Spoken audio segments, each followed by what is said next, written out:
aqui, mas a imprensa mundial divulgava os premiados do Nobel.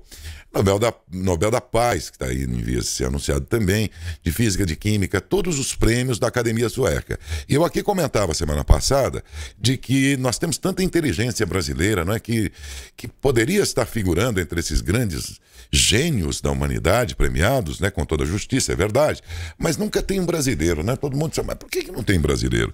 E a gente questionava isso. Pois não é que enquanto falávamos isso, tínhamos também a honra de estar, de sermos acompanhados pelo Francisco Matu. Ele estava aqui, o Chiquinho Matu, e é o presidente da AgriShow.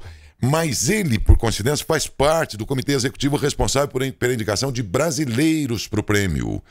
Quem sabe na próxima, né? Mas, enfim, mas essa é uma boa notícia. Ele disse, olha, nós temos, sim, indicados aí brasileiros, estamos trabalhando nomes de brasileiros que são inteligências e muito importantes para a humanidade, e daqui mesmo, ou pesquisadores, né, brasileiros que podem estar até no exterior, mas, enfim, brasileiros, e existe um comitê executivo responsável por essas indicações. Sabe melhor como é que funciona esse negócio? Com ele próprio. Chiquinho Matu, muito obrigado por nos atender. Bom dia.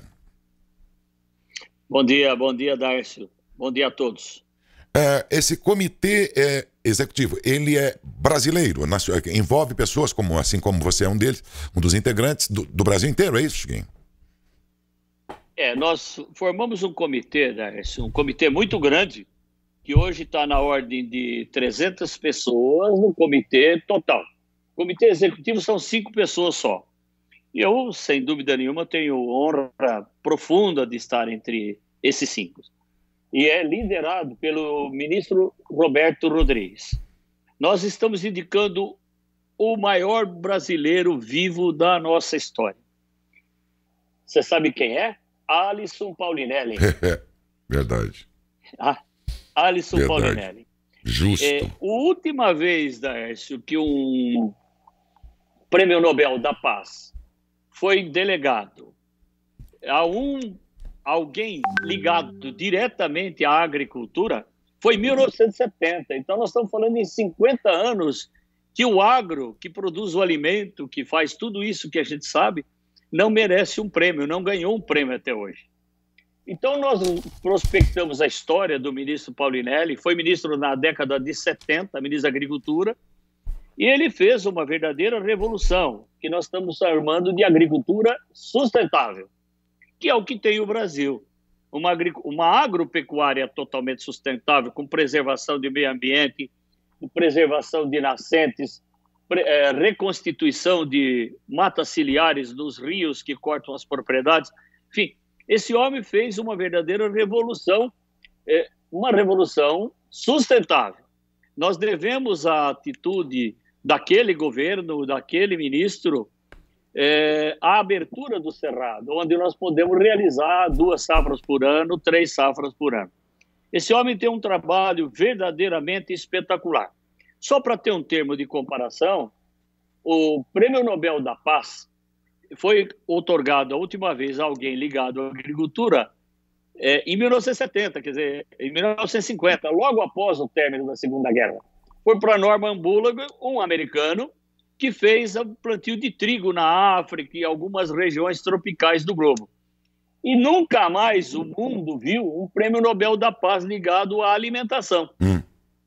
O último concedido agora foi um prêmio para a ONU, para a distribuição de alimentos. Por sinal, um trabalho absolutamente espetacular. Mas é um prêmio de distribuição de alimentos e não da produção. Nós não contestamos isso, não, muito pelo contrário.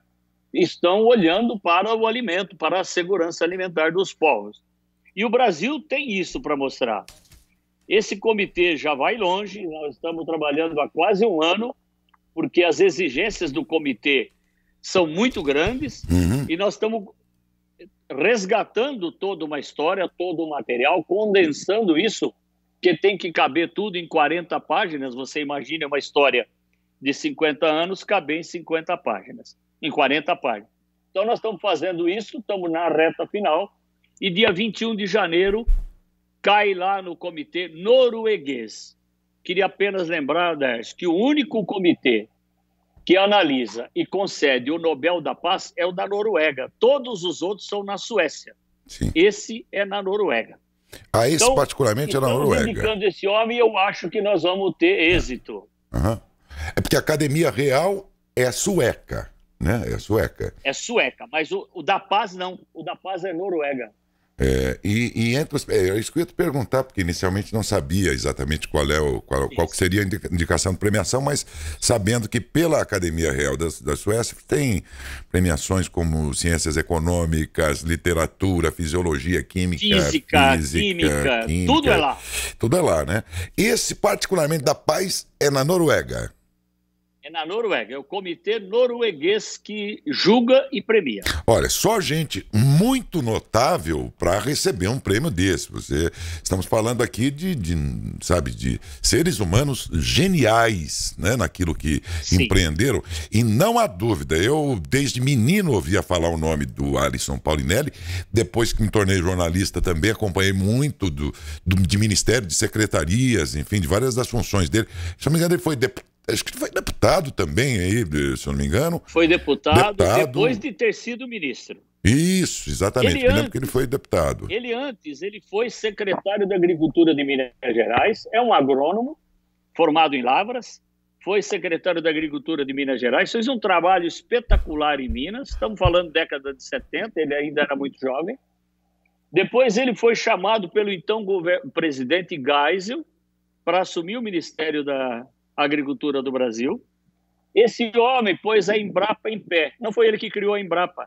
A Embrapa estava no papel. Ele fez a Embrapa. Essa Embrapa que nós conhecemos hoje, com todo esse volume de pesquisa de cultivares que tem pelo mundo. Tércio, eu queria lembrar também que esse homem, na década de 70, esteve em Matão. Em 76, em janeiro, ele esteve em Matão para a inauguração dessa planta nova da Baldan, lá em cima na Avenida Baldan. E nesse mesmo dia, esse homem visitou a Marquesan. A Marquesan ele visitou, a Baldan ele inaugurou. Essa planta da Baldan que está lá em cima. Ele hoje, qual é a função dele hoje? Sempre teve atividade nas organizações ou nos governos. Hoje ele faz o quê? Bom, esse homem hoje tem 84 anos. Ele já poderia estar aposentado, gozando merecidamente de uma aposentadoria gigante.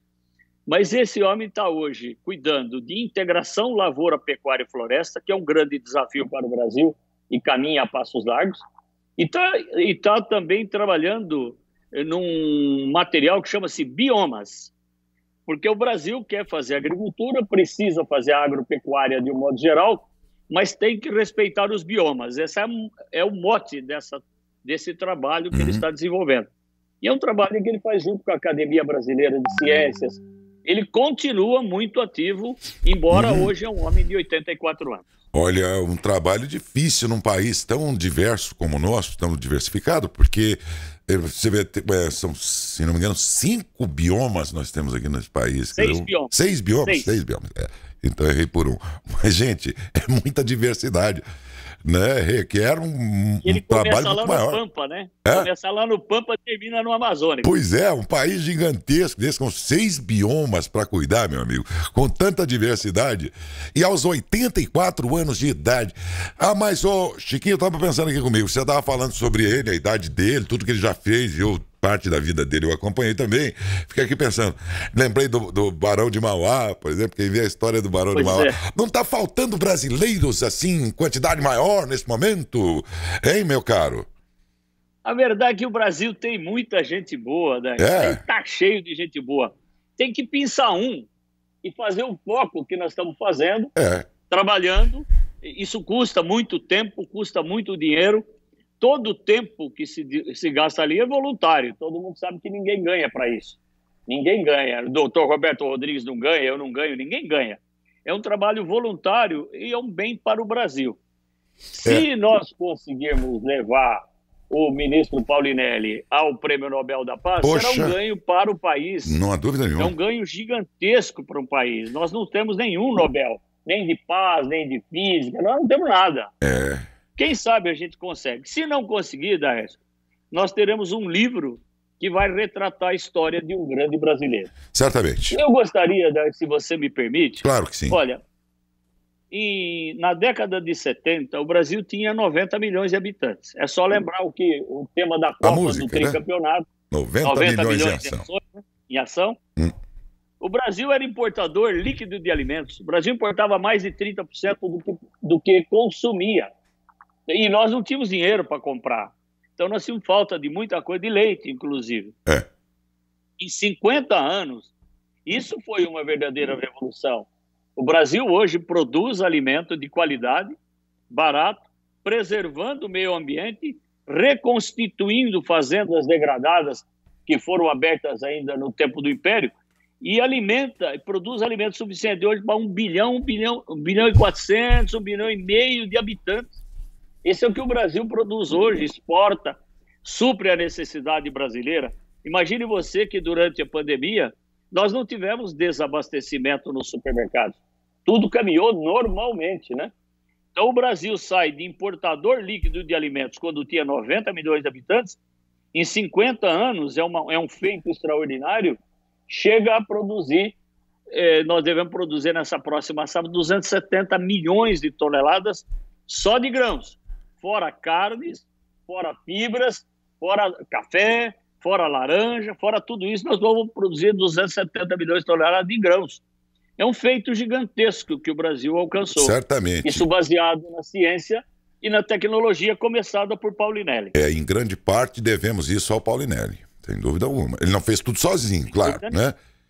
Mas claro, ele foi um grande expoente dentro dessa evolução toda, não tem dúvida nenhuma. Bem no período ativo dele, né? Ativo está até hoje, mas digo, sim, a partir do momento em que ele se dispôs à vida pública, um monte de coisas, e realmente é um grande nome. Ele seria um grande ganho para o Brasil, minha gente. Abre portas, um prêmio desse para um brasileiro, que vocês não têm noção. O próprio Paulinelli, que também foi grande incentivador de bolsas de estudo de brasileiros aos montes, não é? Dentro sim, dessa área da agricultura aí que ele promoveu. Inteligências brasileiras que poderiam ter ficado lá na fazenda, no sítio lá, desculpa a expressão, carpina roça, né? Gente que podia ter ficado escondida aí pelos cantos e que foi promovida por ele, mas numa quantidade gigantesca. Então ele realmente é um grande nome, não tem dúvida nenhuma, de feliz escolha, por sinal. E foi muito bom saber que, para nós aqui, uma honra saber que um matonense está dentro dessa comissão executiva, integrando uma comissão que pode promover um brasileiro ao Prêmio Nobel da Paz, quem sabe já para o ano que vem, se Deus quiser, né? Alisson Paulinelli, está aí um grande nome, muito bem escolhido. Um grande abraço, Chiquinho, muito obrigado aí, viu, pela sua gentileza. Muito obrigado. Aldair, eu agradeço pelo espaço e vamos torcer. Aqui não basta só torcida, vai muito trabalho, estamos trabalhando bastante, tem muita gente envolvida voluntariamente, para que a gente consiga levar um brasileiro ao Nobel da Paz. Se Deus quiser. Se Deus quiser. No anúncio, em 2021, estaremos em Oslo, na Noruega, para acompanhar. Já pensou? Que orgulho. Um pouco de sonho, mas sonhar também é permitido. Que orgulho, né? Um grande orgulho para o brasileiro, né? O brasileiro está precisando muito disso, sabe, gente? Faz tempo que a gente não sente orgulho, assim, existem outros nomes tantos, mas sabe aquela coisa que nós tínhamos quando tinha um Senna aqui e tal, uma representação mundial do Brasil, né? Vamos alavancar essa gente aí, como tem aquele pesquisador brasileiro, toda vez eu esqueço o nome, aquele Chiquinho que está dentro daquele daquele projeto de fazer tetraplégico andar, que abriu a Copa do Mundo. Como é o nome dele agora, meu Deus do céu? Sim, eu não me lembro o nome dele, mas sei, é o célula-tronco, pesquisa de célula-tronco. Olha, gente, é um brasileiro fantástico. Nem eu, que sou jornalista, devia lembrar o nome com facilidade, mas nem estou lembrando. Mas imagine, então, o brasileiro precisa começar a restabelecer o orgulho, ver que ele tem poder, que o país dele, ele não é terceiro mundo mais, que ele não é ralé do mundo, sabe, gente? Nós temos o nosso valor aqui, mas é preciso promover essa gente toda aí. Muito obrigado a você e um bom dia, Chiquinho.